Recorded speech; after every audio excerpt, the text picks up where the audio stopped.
네, 썰팩입니다. 1위부터 만나보시죠. 법무연수원의 연수 코스. 한동훈 법무부 장관 취임 이튿날인 어제 검찰 인사가 단행됐습니다. 이른바 윤석열 라인 특수통 검사들이 주요 요직을 꿰찼습니다. 반면 이성윤 서울고검장, 심재철 서울남부지검장, 그리고 한동훈 장관과 한때 몸싸움까지 벌였던 정진웅 차장검사 등은 이른바 추미애 장관 시절에 잘 나갔던 검사들 모두 법무연수원 연구위원으로 발령받았습니다. 법무연수원 어딘가 익숙하시죠? 한동훈 장관이 전 정부 때 좌천돼서 갔던 자리입니다. 법무연수원, 어떤 연수를 받는 곳일까요? 이리 보시죠. 문재인 면담 예정 없어. 내일 조 바이든 미대통령의 방한을 계기로 추진되어 온 문재인 전 대통령과 바이든 대통령의 만남이 최종 무산된 것으로 전해집니다.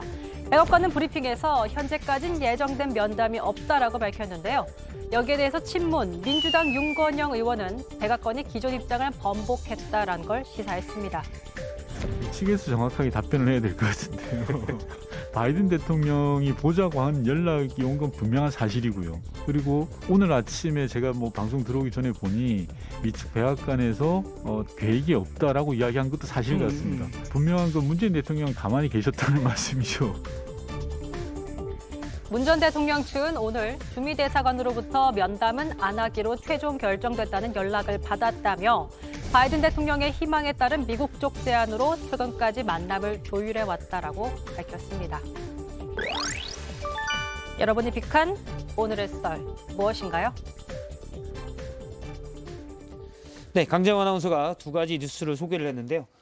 잠깐 하나씩 좀 더 저희가 촌철살인을 더해서 얘기를 해보도록 하겠습니다. 사실 강재원 아나운서가 뉴스 브리핑을 이걸 하는 동안 저희가 이제 4명으로 패널을 구성하는데 이런 효과가 있더라고요. 전략회의를 이렇게 양측에 이건 누가 할까? 이건 형님이 하시죠? 이렇게 좋습니다. 이렇게 시간도 이렇게 주고 전략회의도. 예. 네. 알겠습니다. 진영은 아니고요. 예. 먼저 법무연수원의 연수 코스 제가 알아보니까 이제 연구위원인데 연수를 받는 건 아니고 교육도 가끔 할 수도 있는데 대부분 안 하고 현실적으로는 산책을 주로 하는 자리다라는 얘기를 검찰 관계자한테 들었습니다. 이건 어떻게 보십니까? 수사권이 없는 자리예요. 근데 검사한테 수사권이 없는 자리에 보낸다는 건 좌천이죠. 그리고 한동훈 후보자 본인 스스로가 경험한 자리입니다. 어떤 자리인지 잘 알고 현 정부의 요직에 있었던 이른바 이제 친정부, 그러니까 문재인 정부 시절에 검사들을 다 밀어낸 거죠. 예. 이제 그보다 더 놀라운 거는 이번 검찰 인사인데요. 비유해서 얘기를 하자면 79년 12.12 쿠데타 이후에 하나회가 중심이 된 신군부가 권력을 전격적으로 장악했잖아요. 그런 것처럼 이 대선 이후에 특히 한동훈 임명 직후에 윤석열 사단이 중심이 된 신검부의 검찰 권력 장악이다. 이로써 대검 동일체가 거의 완성 단계에 이르렀고 여기서 대검 동일체는 대통령과 검찰 동일체입니다. 결국 법무부와 청와대 그 대통령실과 그다음에 검찰이 한 몸이 됐다. 매우 우려스럽고요. 그럼 다음 수순이 뭐겠는가? 이렇게 보란 듯이 지난 정권에서 좀 한직으로 밀려났던 윤석열 사단을 중용했다는 거는 전 정권을 향한 전면적인 수사 아니겠습니까? 그러면 또 이게 이제 정치보복의 악순환이 될 텐데 그런 점에서 정말 검찰 인사위원회조차 열지 않고 이렇게 전격적으로 인사를 밀어붙인 거에 대해서 대단히 우려스러운 마음으로 지켜보지 않을 수 없습니다. 예. 전직에 이제 부장검사 출신의 김경진 의원님께서 근데 일단 문재인 정부에서 워낙 이 문재인 정부에 충성하려고 했었던 정치검사성의 인사를 많이 해왔어요. 예. 그러다 보니까 제대로 일을 하고 수사 능력이 탁월하고 어떤 반부패에 대한 정의감이 충만했던 검사들은 다 천에서 지금 얘기가 나온 법무연수원 어떤 연구위원이라든지 이런 자리 한직으로 수사권이 없는 자리로 다 보내버렸어요, 보면. 그래서 한동훈 법무부 장관이 취임하고 나서 제대로 된 검사, 제대로 일할 수 있는 실력 있는 검사를 찾아보자라고 해서 실력 있는 검사들을 다시 전면에 등장을 시켰고 그리고 정치 권력과 결탁해서 있던 사건도 없애려고 했었던 이런 검사들 같은 경우 어쨌든 이게 원래 복귀를 시키자. 지금 그 이상도 아니고 이하도 아니다. 이렇게 지금 말씀드립니다. 두 분의 말씀을 종합하면 한동훈 법무부 장관도 그 얘기를 했습니다. 능력 있는 인사들을 뽑았다라고 얘기를 했는데 그러니까 이전 정부에서 권력에 좀 맞섰던 검사장, 고위 검사들이 다 좌천됐었다라는 인식하에 보면 아 이분들이 진짜 검사상이다라고 한동훈 법무부 장관이 생각해서 중요하다고 쓸 수도 있고요. 다만 그건 한동훈 검사장의 개인 생각일 수도 있고 그런 분들이 많을 수도 있지만 사실 가까운 사람들 위주가 되는 거 아니냐. 실제 그러면, 2019년에 그 윤석열 검찰총장이 되자마자 했던 이 윤석열 사단 중심의 자기 중심의 인사에 대해서 검찰 내부의 비판이 굉장히 강했습니다. 친한 검사들만 물론 뭐 능력 있는 검사들 친하게 했다고 생각하겠지만 아니 능력 있는 검사들이 윤석열 사단에만 있지 않을 거예요. 그렇죠. 그런데 그게 핵심인 거죠. 왜 특수부 출신들만 검찰 고위직에 이렇게 중용돼야 되고 왜 윤석열과 함께 근무를 했거나 지근거리에 있었던 사람들만 이렇게 요직에 가야 되느냐. 저는 그 비판이 다시 검찰 내부에서 나올 수밖에 없는 그런 인사를 했다고 봅니다. 이렇게 되면요.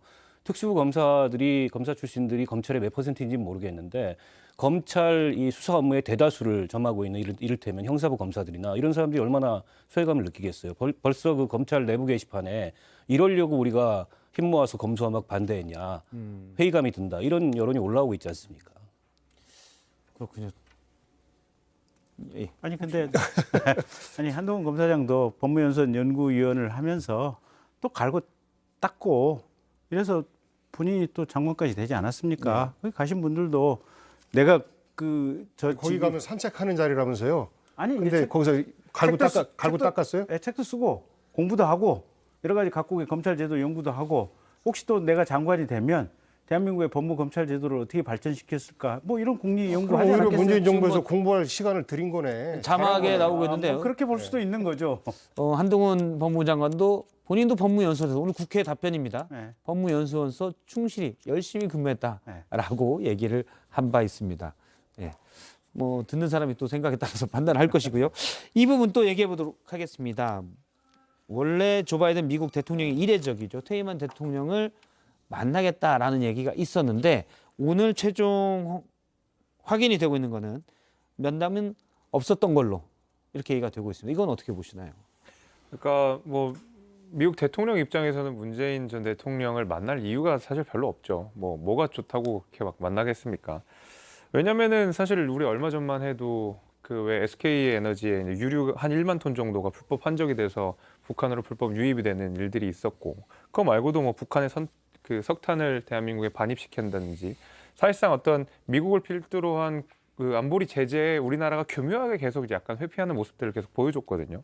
그런 의미에서라도 또 한미연합훈련 계속 줄이고 있고 이런 것들 보게 되면 사실 미국 입장에서는 문재인 대통령이 그렇게 달갑진 않았을 거라고 생각해요.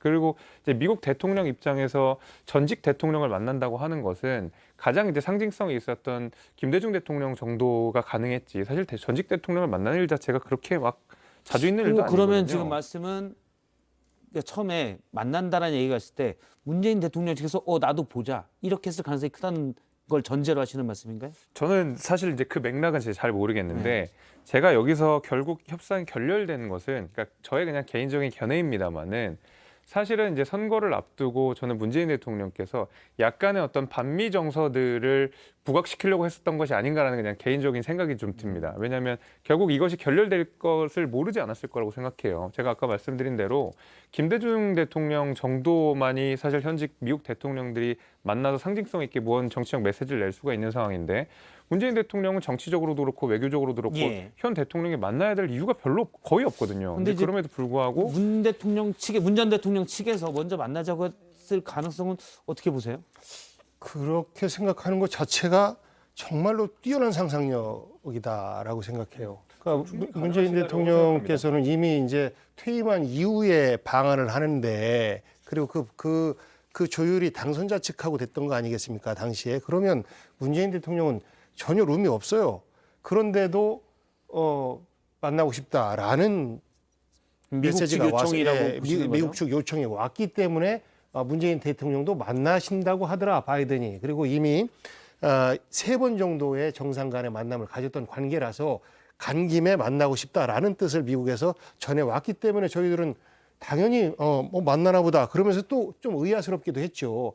이게 새로운 신정부, 새로운 대통령한테는 약간 부담될 텐데라는 생각을 저희들도 했는데 새로운 대통령과 그 참모들 입장에서는 이걸 왜 만나지? 라고 예. 하면서 내가 볼 때는 여러 가지 경로로 해서 이렇게 되면 새로운 정부가 또 새로운 대통령이 바이든과의 관계 속에서 불편할 여지가 좀 생기니까 그 부분에 대해서는 좀 고려를 해달라라는 의견을 이렇게 좀 보내지 않았나 싶어요. 그래서 정세현 전 장관은 이제 미국 측에서 만나자고 요청한 배경에는 아마 문재인 대통령을 문재인 전 대통령을 이제 대북 특사로 하려는 건 아니냐라는 전망을 이제 개인적 의견으로 내놓은 적이 있습니다. 근데 제 생각에는 문재인 대통령께서 그 정도로 사려 깊은 분이라고 그러면 윤석열 대통령에 대해서 사실 마지막에 그 정도로 날선 비판들을 안 하셨을 거라고 생각해요. 그 예. 문재인 대통령의 네. 말씀이 아니고 새로운 정부에서 이미 떠나간 대통령을 만나는 것 자체가 정치적으로 새로운 대통령한테 부담되는 거 아니겠습니까? 그래서 그 부분은 안 했으면 좋겠다라는 것을 비공식 통로로 전달을 하지 않았을까. 그래서 정상회담을 결정할 때는 현직 대통령이었는데 막상 시점에 가서는 이제 퇴임한 대통령, 전직 대통령이 되다 보니까 안 하는 게 좋겠다라는 판단을 자체적으로 미국에서 내린 것이라 문재인 대통령은 아무것도 안 했다가 만나자고 했다가 일단 뭐 다시 또 안 만난다 그러니까 그냥 그런가 보다 하고 있는 상태인 거예요. 윤건영 의원은 분명한 건 문재인 대통령은 가만히 계셨다라고 네. 일단 얘기를 한 바 있습니다. 자, 여기까지 저희가 살펴봤고요.